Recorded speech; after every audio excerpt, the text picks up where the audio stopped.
मुन्नी का बदनाम हो जाए डार्लिंग तेरे लिए ডার্লিং তেরে লিয়ে। আসসালামু আলাইকুম, কি অবস্থা ভাই? বেদার অবস্থাটা কি? মুন্নির তো বদনাম হয়ে গেছে। জি, মুন্নির তো বদনাম হয়ে গেছে, একজন সাংবাদিক। ঠিক আছে, কারণ বাজার থেকে তাকে গ্রেপ্তার করা হয়েছে, তারপর আবার তাকে তার ফ্যামিলির কাছে হস্তান্তর করে দেওয়া হয়েছে। কিন্তু তার তদন্ত করে জানা গেছে তার ব্যাংক অ্যাকাউন্টে তার টাকার পরিমাণ 134 কোটি টাকা। করোড়, 134 করোড়, 134 কোটি টাকা। না, ভাবতে পারেন আপনি বিষয়টা কি ভাবতে পারেন? হুম? একটা সাংবাদিকের বেতন কত বলেন? না না, আপনারাই বলেন, একটা সাংবাদিকের বেতন কত? 50,000, 60,000, 1 লাখ? ঠিক আছে। হুম একটা সাংবাদিকের বেতন আর কত? তার 134 কোটি টাকা। হুম না, আপনারাই কামান দেশটা আপনার বাপদাদা গো। ঠিক আছে, আপনারাই কামান। ঠিক আছে, আপনারাই তো কামাইতেছেন। মনে করেন যে এক ড্রাইভার আবেদ আলীর মতো লোক, তার কোটি কোটি টাকা। ঠিক আছে, সে পরশ্ব ফাঁস করে সে কোটি কোটি টাকা কামাইতে আসছে। ঠিক আছে, আমাদের দরবেশ বাবা সে তো পুরো দেশের অর্থনীতি লাড়াচাড়া দিয়ে লাইছে। ঠিক আছে, আপনারাই কামান, কারণ দেশটা আপনার বাপ দাদা তো। আমরা আইছি ভাড়াটিয়া। জি ভাই, আমরা দেশে ভাড়াটিয়ে আসছি। জি, আমরা আইছি মনে করেন আইডি কার্ড তৈরি করতে, আমরা আইছি জন্ম নিবন্ধনের নাম সংশোধন করতে, আমরা আইছি আরেকজনের গুজব গাইতে। ঠিক আছে, আমরা আইছি আরেকজনের ফোনায় ওই সিগারেট খাইতে জানতে, হেঁটে বা তার ফ্যামিলিকে হস্তান্তর করার জন্য। জি, আমরা আইছি আর দোকান পেয়ে গাল গপ্প আছে না, সেগুলো ফুটাইতে। আমরা আইছি দেশে ভাড়া করে থাইকে রেখে চলে যাও। দেশটা হইলে আপনাকে মতো যেবিল কামাইতেছেন কামান। ঠিক আছে, মনে করেন আবেদ আলীর মতো লোকে কোটি কোটি টাকা কামায়। ঠিক আছে, হুম মনে করেন যে একজনের দেশ অর্থনীতি লাড়াচাড়া দিয়ে ফেলায়। ঠিক আছে, যে পরিমাণ ঋণ নিয়ে। হ্যাঁ, তারপর মনে করেন একজনের আবার পিয়ন, আমার আপাদের পিয়ন, হ্যাঁ 400 কোটি টাকা উদয় হয়ে যায়। আমরা এই কামান দেশটা আমরা ভাড়াটি আইছি ভাইয়া। জি, আমরা আইছি চেয়ারম্যানদের যে একটা সাইন নেওয়ার জন্য। আমরা চেয়ারম্যান পয়সা করতে লাগবো। আমরা দৌড়িতেছি সরকারি চাকরির পিছনে, আমরা একটা চাকরি লাগবো। জি, আমরা একটা ভালো একটা চাকরির জন্য আইছি। আমরা দেশে এলাম ভাড়াইতে। টিয়া কামাইবেন আপনারা, আমার বাপদাদার ইয়া।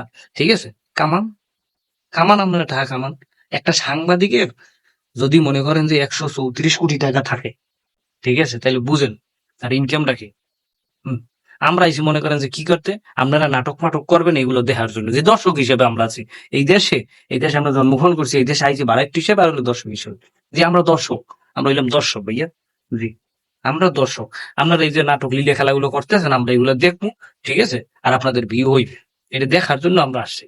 ঠিক আছে, আর আমরা আসি মাঝে মাঝে কোনো কাজে যদি লাগে, কারণ দুই সিট চেয়ারম্যান আপনাকে ধরাই দিয়ে কাম সারার জন্য, এই জন্য এসে আমরা। আমরা দেশে আমাদের আর কোনো কাজ নাই। আপনারা আইছেন দেশের মধ্যে তো টাকা কামানোর জন্য, যে আপনার টাকা লাগবে, হেডাবুটি টাকা লাগবে। কোনো টাকার শেষ নেই, টাকা লাগবে 500 কোটি, 100 কোটি, 200 কোটি, 134 কোটি।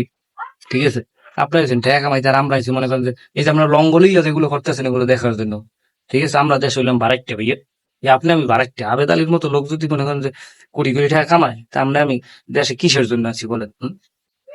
চাউলের দাম বাড়াইতেছে না, আটার দাম বাড়াইতেছে না, ডাইলের দাম বাড়াইতেছে না, এটা কম দে না ভাই, মাথাটা গরম আর আছে আর কিনা নাই। এখন সাংবাদিক সে মনে করেন কোন ধরনের সাংবাদিক, এটা বলার কিছু নাই, সেটা ভালো করে জানে যে সে কিভাবে মানুষকে হ্যাঁ অপপ্রচার করে দেশের মানুষকে হয়রানি করছে, বা মানুষকে মনে করেন যে নষ্ট করছে, সেটা জানে, সেটা বলার কিছু নাই ভাই। কিন্তু হ্যাঁ মনে করেন 134 কোটি টাকা কি মনে করেন আপনি? হম দেশে থাকি কি করবেন? খামান। আপনাকেও খামাই না সুযোগ, আল্লাহ সুযোগ দিয়েছে, আপনাকেও খামাই না, খামান আপনারাই খামান। তাহলে আপনি বলতেছি, এদিকে আর একজনে ব্যবসায়ী ছিল, 15 লাখ টাকা দিয়ে ছাগল কেন। ওই জায়গার থেকে শুরু হয়েছে আপনাকে সম্বন্ধে জানাটা শুরু হয়েছে ওই জায়গার থেকে শুরু। ঠিক আছে, একজন ব্যবসায়ী এর ফলে শখের বসে ছাগল কিনে 15 লাখ টাকা দিয়ে। আর হালার এদিকে মনে করেন বহুত মানুষ আছে মনে করেন যে কোরবানি দেবো, মনে করেন 10,000 টাকা বা 15,000 টাকা ভাগ দিয়ে গরু দিয়ে দিতে পারেন। রঙ্গলিলে দেখতে চাইছি আমরা দেশে। জি, আমরা দর্শক, আপনারা নাটক করতেছে, আপনারা মঞ্চে নাটক করতেছে, আমরা নিচে বইয়ে দেখতে চাই। করেন আপনারা, আমরা দেখতে যাই, আমরা শুধু নাটকই দেখতে যাই। জীবনটা তো নাটক দেখার জন্যই হয়েছে, যে কয়দিন আছি। ঠিক আছে, নাটক দেখতে কাটাই দিন, করেন নাটক। আরো নাটক দেখার জন্য আমরা অপেক্ষা করতেছি। কিসের জন্য যে আসছি? চার দোকান বই চা টানতে আর বিড়ি টানতে, আর আপনাকে আলোচনা করার জন্য। এই আমার কাম, আর কোনো কাম নেই আমাকে ভাইয়া।